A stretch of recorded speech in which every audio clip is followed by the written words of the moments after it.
कैसे हो मेरे प्यारे विद्यार्थियों। स्वागत है आप सभी का आपके ही अपने YouTube channel friend of student English में। तो आज आप पढ़ेंगे पास्ट इंडेफिनिट टेंस। पिछले लेक्चर्स में मैं आपको प्रेजेंट टेंस कंप्लीट पढ़ा चुका हूं। इन सभी वीडियोस को आप इस चैनल पर देख सकते हैं। साथ ही लिंक मैंने इस वीडियो के लास्ट में भी दे दिया है। तो चलिए आज के इस लेक्चर को शुरू करते हैं। बस आपसे एक छोटी सी रिक्वेस्ट है, अगर इस लेक्चर से, इस वीडियो से आपको पास्ट इंडेफिनिट टेंस समझ में आ जाए तो इस वीडियो को एक लाइक जरूर करें और इस चैनल को सब्सक्राइब करके आप मुझे अपना भरपूर वाला प्यार और सपोर्ट जरूर दें। तो चलिए शुरू करते हैं। सबसे पहले हम समझ लेते हैं इस टेंस के अंतर्गत आने वाले हिंदी वाक्यों की पहचान क्या होती है, कौन से वाक्य पास्ट इंडेफिनिट टेंस के अंतर्गत आते हैं।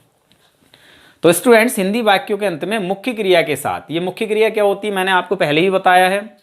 ऐसे शब्द जो किसी काम का होना बताते हैं, कर्ता द्वारा किया जाने वाला काम, जैसे आना जाना, उठना बैठना, लिखना पढ़ना, सुनना बोलना, ये सभी शब्द क्या बता रहे हैं, किसी ना किसी काम का होना बता रहा है। तो इसे हम कहते हैं मुख्य क्रिया, इंग्लिश में कहते हैं इसे मेन वर्ब। ठीक है, तो मुख्य क्रिया के साथ आपको देखने को मिलेगा आ, ई, ए, या, ई, ये, या फिर ऐसे करके दिया होगा आ था, जैसे खरीदा था, है ना, ई थी, ए थे, या था, ई थी, ये थे, या फिर ता था, ती थी, ते थे। इस तरह के शब्द आपको पास्ट इंडेफिनिट टेंस के अंतर्गत आने वाले वाक्यों के अंत में देखने को मिलेंगे। नेक्स्ट है काम बीते समय में सामान्य रूप से समाप्त हो जाता है। इन वाक्यों में काम पास्ट टाइम में सामान्य रूप से समाप्त हो जाता है। और क्या पता चलता है इन वाक्यों से? इन वाक्यों से बीते समय की आदत का भी पता चलता है कि पास्ट टाइम में हमारी हैबिट क्या थी। ठीक है, जैसे पिछले वर्ष वह आगरा गया, या फिर पिछले वर्ष वह आगरा गया था। तो इस वाक्य के अंत में क्या आया है? या फिर या था। यहां बताया मैंने या फिर या था, ई थी, ये थे, आ था, ई थी, ए थे। तो यहां पर क्या मिला आपको? या फिर या था। और इसमें साथ ही यहां पर पास्ट टाइम, बीते समय को बताने वाला शब्द भी दे रखा है। पास्ट इंडेफिनिट टेंस में कल, पिछले साल, एक महीने पहले, कुछ महीने पहले, इस तरह के शब्द दिए होते हैं। ठीक है, और अगर वाक्य में पास्ट टाइम बताने वाला शब्द ना दिया हो तो भी वाक्य से हमें ये पूरी जानकारी मिल जाती है कि काम पास्ट टाइम में ही हुआ है। ठीक है, तो ऐसे वाक्य पास्ट इंडेफिनिट टेंस के अंतर्गत आते हैं। पिछले वर्ष वह आगरा गया था, कल वह आगरा गया था, एक महीने पहले वह आगरा गया था। ठीक है, तो इस तरह के वाक्य आपको पास्ट इंडेफिनिट टेंस के अंतर्गत देखने को मिलते हैं। दूसरा वाक्य है तुम प्रतिदिन कई घंटे यह किताब पढ़ते थे। लास्ट में आया है ते थे, ता था, ती थी, ते थे। इस तरह के वाक्य भी पास्ट इंडेफिनिट टेंस के अंतर्गत आते हैं। लेकिन इन वाक्यों से हमें क्या जानकारी मिलती है? पास्ट टाइम की आदत का पता चलता है, बीते समय की आदत का पता चलता है। तुम प्रतिदिन कई घंटे यह किताब पढ़ते थे, यह किताब पढ़ने की तुम्हारी आदत थी, तुम प्रतिदिन कई घंटे यह पुस्तक या यह किताब पढ़ते थे। मैं प्रतिदिन इंग्लिश पढ़ाता था, वह बहुत तेज दौड़ता था। तो इस तरह के वाक्य भी आपको पास्ट इंडेफिनिट टेंस के अंतर्गत देखने को मिलते हैं। ये हो गई आपकी पास्ट इंडेफिनिट टेंस की पहचान। स्टूडेंट्स, अब हम बात कर लेते हैं कि पास्ट इंडेफिनिट टेंस के वाक्यों को हम इंग्लिश में ट्रांसलेट कैसे करते हैं, इसके नियम क्या हैं। आप इसको लिख लीजिए, मैं आपको अब नियम बता देता हूँ। तो स्टूडेंट्स, जैसा कि आप सभी जानते हैं, प्रत्येक टेंस के वाक्यों को, सेंटेंसेस को हम तीन भागों में बांटते हैं। पहला अफर्मेटिव सेंटेंस, दूसरा नेगेटिव सेंटेंस और तीसरा इंट्रोगेटिव सेंटेंस। तो सबसे पहले हम बात कर लेते हैं अफर्मेटिव सेंटेंस की। इसे हिंदी में हम कहते हैं सकारात्मक वाक्य। ऐसे वाक्य जिनमें नहीं शब्द का प्रयोग नहीं किया जाता, ना ही ये किसी प्रकार का प्रश्न होते हैं, यानी इनके लास्ट में क्वेश्चन मार्क भी नहीं होता है, इसे हम कहते हैं सकारात्मक वाक्य या अफर्मेटिव सेंटेंस। जैसे कल मैंने तुम्हारी मदद की थी, तुम पिछले वर्ष हरिद्वार गए थे। इस तरह के वाक्य अफर्मेटिव सेंटेंसेस कहलाते हैं। तो अगर पास्ट इंडेफिनिट टेंस का अफर्मेटिव सेंटेंस है तो उसे इंग्लिश में बनाने के क्या नियम हैं? बहुत ही आसान नियम है स्टूडेंट। सबसे पहले आपको सब्जेक्ट लगाना है। सब्जेक्ट क्या होता है? इसे हिंदी में हम कहते हैं कर्ता।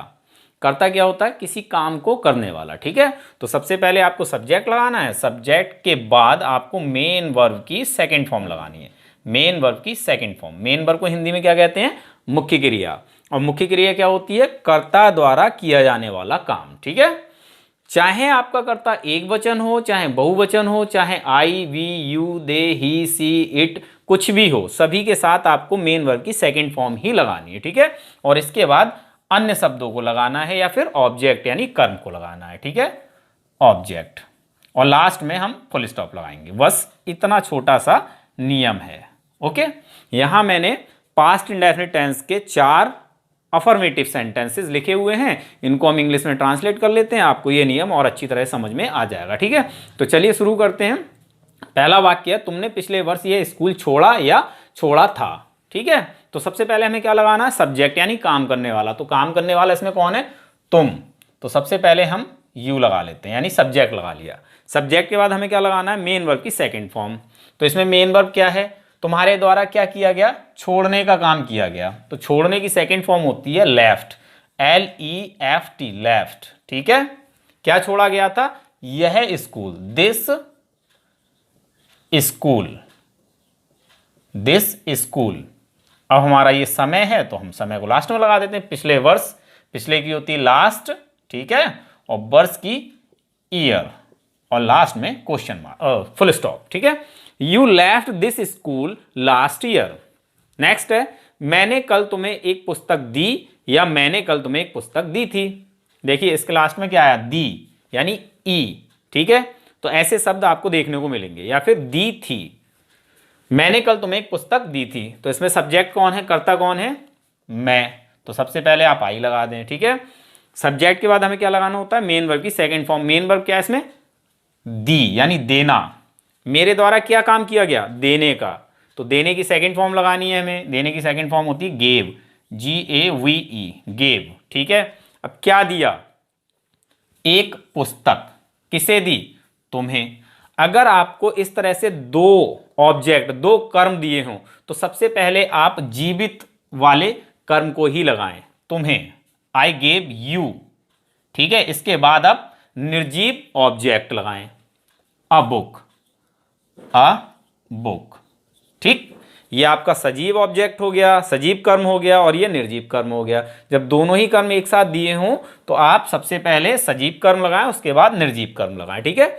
आई सब्जेक्ट हो गया, गेव मुख्य क्रिया की सेकंड फॉर्म हो गई यानी मेन वर्ब की सेकंड फॉर्म हो गई, यू ऑब्जेक्ट हो गया, अ बुक ये भी ऑब्जेक्ट हो गया, ठीक है। ये सजीव है और ये निर्जीव है, ठीक।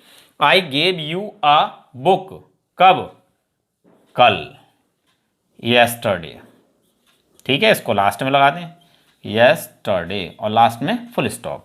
I gave you a book yesterday. Next है, तुम प्रतिदिन कई घंटे यह काम करते थे। तो सब्जेक्ट इसमें कौन है स्टूडेंट, तुम यानी यू, ठीक है। हमने सब्जेक्ट लगा लिया। सब्जेक्ट के बाद हमें क्या लगाना है, मेन वर्ब की सेकंड फॉर्म। तुम्हारे द्वारा क्या काम किया जा रहा है, करने का, ठीक है, करने का। और करने की सेकंड फॉर्म होती है डिड, DID, डिड, ठीक है। क्या करते थे, यह काम, ये हो जाएगा ऑब्जेक्ट, दिस वर्क। बचा क्या, प्रतिदिन कई घंटे। तो सबसे पहले कई घंटे की लगाओ, कई की होती है मैनी, ठीक है, और घंटों की आर्स, HOURS, आर्स, और फिर लगा दो प्रतिदिन यानी एवरी डे, एवरी डे, और लास्ट में full stop. You did this work many hours every day. तुम प्रतिदिन कई घंटे यह काम करते थे, ठीक है। नेक्स्ट है, हम 1 महीने पहले आगरा गए या गए थे। तो इसमें काम करने वाला हम यानी बी, ठीक है। इसके बाद हमें क्या लगाना, मेन वर्ब की सेकंड फॉर्म। हमारे द्वारा क्या काम किया गया, जाने का, गए यानी जाना, जाने की सेकंड फॉर्म वेंट, ठीक है। कहाँ को गए, आगरा, तो को की इंग्लिश टू लगाओ, फिर आगरा लिख दो, आगरा, ठीक है। फिर हमारा बचा समय, 1 महीने पहले। तो सबसे पहले लगाओ अभी, अ मंथ, 1 महीने, अ मंथ, फिर पहले की अगो, ठीक है, और लास्ट में full stop. We went to Agra a month ago. तो इस तरह से हम पास्ट इंडेफिनिट टेंस के अफर्मेटिव सेंटेंसेस को ट्रांसलेट करते हैं। कर्ता आपका कुछ भी हो, सभी के साथ मेन वर्ब की सेकंड फॉर्म ही लगाते हैं, ठीक है। क्या करते हैं, सेकंड फॉर्म ही लगाते हैं और उसके बाद अन्य शब्दों को लगाते हैं। उम्मीद करता हूं आपको अफर्मेटिव सेंटेंसेस अच्छी तरह समझ में आ गए होंगे। आप और ज़्यादा प्रैक्टिस कीजिए, आपको और अच्छी तरह से ये वाक्य समझ में आ जाएंगे। ठीक है, तो चलिए अब बात हम कर लेते हैं नेगेटिव सेंटेंस की। Negative sentence, NEGATIVE, negative sentence. Negative sentence को हिंदी में हम नकारात्मक वाक्य बोलते हैं। क्या बोलते हैं, नकारात्मक वाक्य। नकारात्मक वाक्य क्या होते हैं, ऐसे वाक्य जिनमें नहीं शब्द का प्रयोग किया जाता है। तो हम इन्हीं वाक्यों को नकारात्मक बना देते हैं। मैं इसको रफ कर देता हूं, ठीक है, चलिए इसको मैं रफ कर देता हूं। ये चीज मैंने इसको रफ कर दिया। अब हमारा सेंटेंस है, तुमने पिछले वर्ष ये स्कूल छोड़ा था। तो इसको नेगेटिव बनाने के लिए हम क्या करेंगे, नकारात्मक बनाने के लिए इसमें हम नहीं जोड़ देंगे तो ये नेगेटिव हो जाएगा। तुमने पिछले वर्ष ये है स्कूल नहीं, यहां मैं नहीं लगा देता हूं, ठीक है, नहीं छोड़ा या छोड़ा था। मैंने कल तुम्हें एक पुस्तक दी, तो हम क्या लगा देंगे, नहीं। मैंने कल तुम्हें एक पुस्तक नहीं दी या दी थी। तुम प्रतिदिन कई घंटे यह काम नहीं करते थे, नहीं करते थे। हम एक महीने पहले आगरा नहीं गए थे। तो हमने इसमें नहीं नहीं लगा दिया, तो ये हो गया अब नेगेटिव सेंटेंस, यानी नकारात्मक वाक्य। ठीक है, नेगेटिव सेंटेंसेस। तो नेगेटिव सेंटेंसेस को बनाने के क्या नियम हैं, तो इसके लिए आप सबसे पहले सब्जेक्ट लगाएंगे। ठीक है, सब्जेक्ट आपका कोई भी हो, एक वचन, बहुवचन, I, we, you, they, he, she, it, सभी के साथ आपको नहीं की इंग्लिश डिड नॉट लगानी है। क्या लगानी है, डिड नॉट। और मेन वर्ब की फर्स्ट फॉर्म, मुख्य क्रिया की फर्स्ट फॉर्म। अफर्मेटिव सेंटेंसेस में मेन वर्ब की सेकंड फॉर्म लगती है, लेकिन नेगेटिव और इंट्रोगेटिव सेंटेंसेस में मेन वर्ब की फर्स्ट फॉर्म लगती है। ठीक है, और इस मेन वर्ब की फर्स्ट फॉर्म के बाद ही हम अदर वर्ड्स को, यानी अन्य शब्दों को, या ऑब्जेक्ट यानी कर्म को लगाते हैं। तो यहां पर हम लगा देते हैं ऑब्जेक्ट, ठीक है, और लास्ट में फुल स्टॉप। ये हो गया आपका नेगेटिव के लिए रूल। ठीक है, तो चलिए इनको बना लेते हैं। सबसे पहले सब्जेक्ट, तो सब्जेक्ट है यू, ठीक है। फिर डिड नॉट, क्योंकि इसमें नहीं शब्द है इसलिए हम डिड नॉट लगाएंगे, डिड नॉट, क्लियर। फिर हमें लगाना है मेन वर्ब की फर्स्ट फॉर्म। मेन वर्ब इसमें छोड़ना, छोड़ने की फर्स्ट फॉर्म होती है लीव, LEVE, लीव, ठीक है। फिर हमें अन्य शब्द या ऑब्जेक्ट लगा देना है। तो इसमें बचा हमारा यह है स्कूल, दिस स्कूल, क्या छोड़ा, दिस स्कूल, यह है स्कूल। पिछले वर्ष, लास्ट ईयर, लास्ट ईयर, और लास्ट में फुल स्टॉप। ठीक है, मैंने कल तुम्हें एक पुस्तक नहीं दी थी। तो सबसे पहले सब्जेक्ट यानी आई, ठीक है, नहीं शब्द है इसलिए नेगेटिव है, ये डिड नॉट लगा दीजिए आई के बाद, यानी सब्जेक्ट के बाद डिड नॉट, ठीक है। फिर डिड नॉट के बाद मेन वर्ब की फर्स्ट फॉर्म, मेन वर्ब है इसमें देना, देने की फर्स्ट फॉर्म गिव, ठीक है। फिर हमें क्या लगाना, ऑब्जेक्ट। तो दो ऑब्जेक्ट हैं इसमें, सबसे पहले हम सजीव लगा लेते हैं यू, फिर हम निर्जीव लगा लेते हैं अ बुक। फिर हमारा बचा कल, तो हम लास्ट में कल लगा देते हैं यस्टरडे, यस्टरडे, और लास्ट में फुल स्टॉप। ठीक है, I did not give you a book yesterday, मैंने कल तुम्हें एक पुस्तक नहीं दी थी। तुम प्रतिदिन कई घंटे यह काम नहीं करते थे। तो सब्जेक्ट कौन है इसमें, यू, यू लगा लिया। नहीं शब्द है, डिड नॉट लगा लीजिए, डिड नॉट, और डिड नॉट के बाद मेन वर्ब की फर्स्ट फॉर्म। मेन वर्ब इसमें क्या है, करना, करने की फर्स्ट फॉर्म डू, ठीक है। क्या नहीं करते थे, यानी ऑब्जेक्ट क्या है इसमें, यह काम, दिस वर्क, ठीक है, दिस वर्क, कई घंटे, प्रतिदिन, many hours, many hours, every day, every day, और लास्ट में full stop. You did not do this work many hours every day. Next है, हम एक महीने पहले आगरा नहीं गए थे। तो वी, फिर डिड नॉट, फिर मेन वर्ब की फर्स्ट फॉर्म। मेन वर्ब क्या है इसमें, जाना, जाने की फर्स्ट फॉर्म गो, ठीक है, to Agra, go to Agra, एक महीने पहले, अ मंथ अगो, अ मंथ अगो, और लास्ट में फुल स्टॉप। तो इस तरह से हम नेगेटिव सेंटेंसेस को इंग्लिश में ट्रांसलेट करते हैं। कर्ता आपका कुछ भी हो, सभी के साथ डिड नॉट और मेन वर्ब की फर्स्ट फॉर्म लगाते हैं। डिड नॉट, मेन वर्ब की first form, did not, main verb की first form, did not, main verb की फर्स्ट फॉर्म। ठीक है, तो इस तरह से हम नेगेटिव सेंटेंसेस को इंग्लिश में ट्रांसलेट करते हैं। अब हम समझ लेते हैं इंट्रोगेटिव सेंटेंसेस को इंग्लिश में कैसे ट्रांसलेट करते हैं। आप इसको लिख लीजिए, मैं इसे रफ कर देता हूं और फिर हम बात कर लेते हैं इंट्रोगेटिव सेंटेंसेस की। तो स्टूडेंट्स, अब हम बात कर लेते हैं इंट्रोगेटिव सेंटेंस की। इंट्रोगेटिव सेंटेंस को हिंदी में हम प्रश्नवाचक वाक्य कहते हैं। ये प्रश्न के रूप में होते हैं, इनके लास्ट में क्वेश्चन मार्क होता है। प्रश्नवाचक वाक्य दो प्रकार के होते हैं। पहला होता है yes no type question, yes no type question, यानी ऐसा प्रश्न जिसका उत्तर हाँ या ना में ही दिया जा सकता है, और ऐसे प्रश्न अक्सर क्या से शुरू होते हैं। ठीक है। दूसरा होता है हमारा WH type question. WH type question, WH type question क्या होता है? ऐसा प्रश्न जिसका उत्तर हाँ या ना में नहीं दिया जा सकता है। ऐसे प्रश्नों में प्रश्न सूचक शब्द जैसे क्यों, कब, कहाँ, कैसे, कौन, ये दिए होते हैं। ठीक है।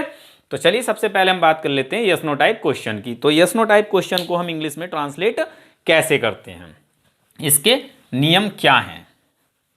तो यदि वाक्य आपका यस नो टाइप है तो उसको आप डिड से शुरू करेंगे। डिड, फिर हम लगाएंगे सब्जेक्ट यानी कर्ता, फिर हम लगाएंगे मेन वर्ब की फर्स्ट फॉर्म, और फिर लगाएंगे ऑब्जेक्ट, और लास्ट में क्वेश्चन मार्क। ठीक है, बस ये रूल है आपका। क्या करेंगे? सबसे पहले डिड लगाएंगे, फिर सब्जेक्ट लगाएंगे। सब्जेक्ट आपका कुछ भी हो, I, we, you, they, he, she, it, एक वचन, बहुवचन, कुछ भी हो। ठीक है। सभी कर्ताओं से पहले डिड लगाना है, और कर्ता के बाद मेन वर्ब यानी मुख्य क्रिया की फर्स्ट फॉर्म लगानी, फिर ऑब्जेक्ट लगाना है। ठीक है। चलिए इस रूल को हम इन वाक्यों की मदद से समझ लेते हैं। पहला वाक्य हमारा है, क्या कल तुमने मुझे एक पेन दिया या दिया था?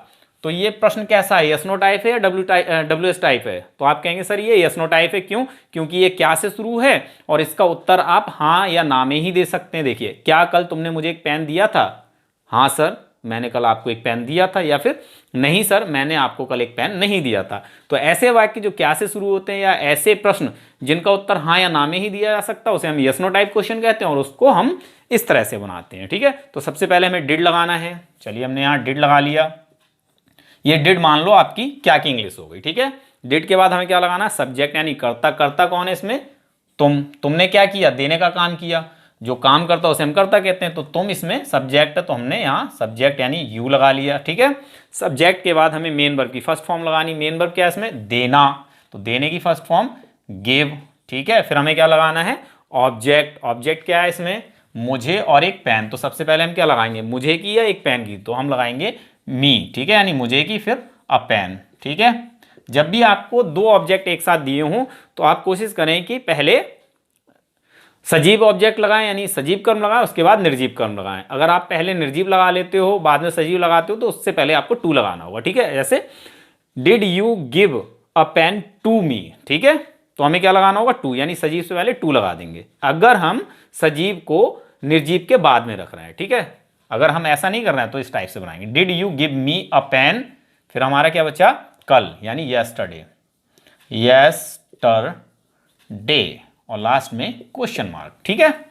दूसरा भी हमारा यस नो टाइप है। देखिए, क्या वह प्रतिदिन चाय पीता था? हाँ, वह प्रतिदिन चाय पीता था। नहीं, वह प्रतिदिन चाय नहीं पीता था। तो इसको भी हम किससे शुरू करेंगे? डिड से। डिड लगा लिया हमने। फिर हमें क्या लगाना है? सब्जेक्ट। सब्जेक्ट कौन है इसमें? वह, तो ही लगा लेते हैं। ठीक है।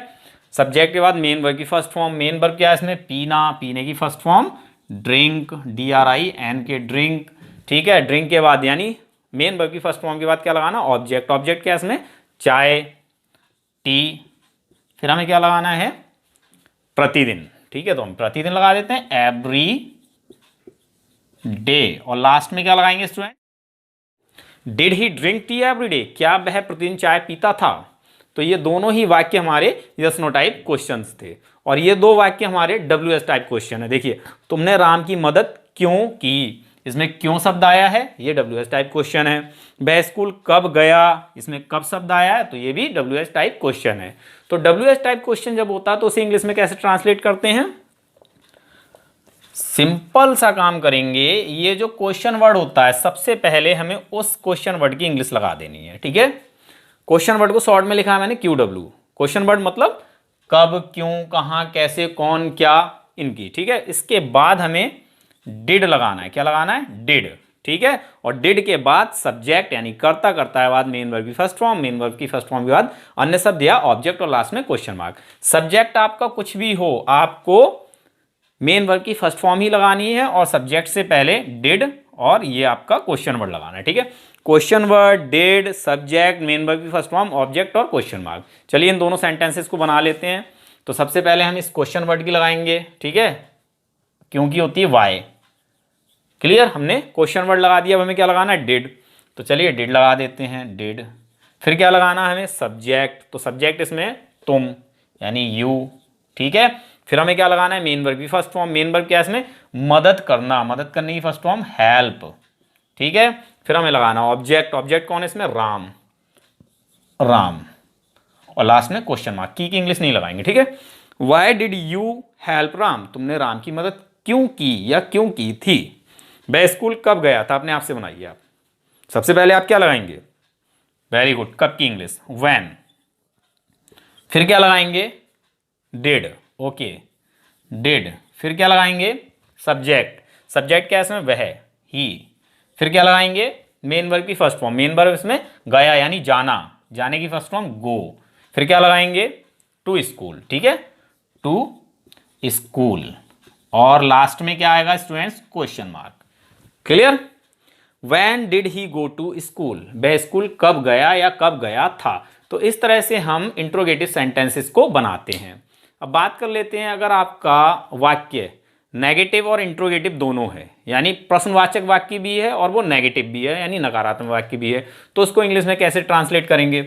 सपोज कर लेते हैं इसी को हम इंट्रोगेटिव और नेगेटिव दोनों बना देते हैं। अब ये क्या है, हमारा इंट्रोगेटिव है, ठीक है। अब इसे हम नेगेटिव भी बना देते हैं। क्या कल तुमने मुझे एक पेन, नहीं शब्द लगा देते हैं, नहीं दिया था, तो ये हो गया इंट्रोगेटिव और नेगेटिव दोनों। तो इसको हम कैसे ट्रांसलेट करेंगे, सारा नियम हमारा यही रहेगा, बस नहीं आने के कारण इस सब्जेक्ट के बाद हमें नॉट लगा देना है, ठीक है।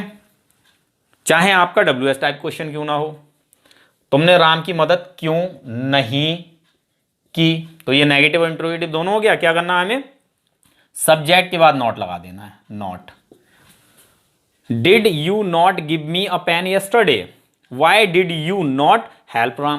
तो हम क्या करते हैं, अगर वाक्य हमारा इंट्रोगेटिव और नेगेटिव दोनों हो तो हम सब्जेक्ट के बाद नॉट लगा देते हैं, चाहे प्रश्न हमारा यस नो टाइप हो चाहे WS टाइप हो, ठीक है।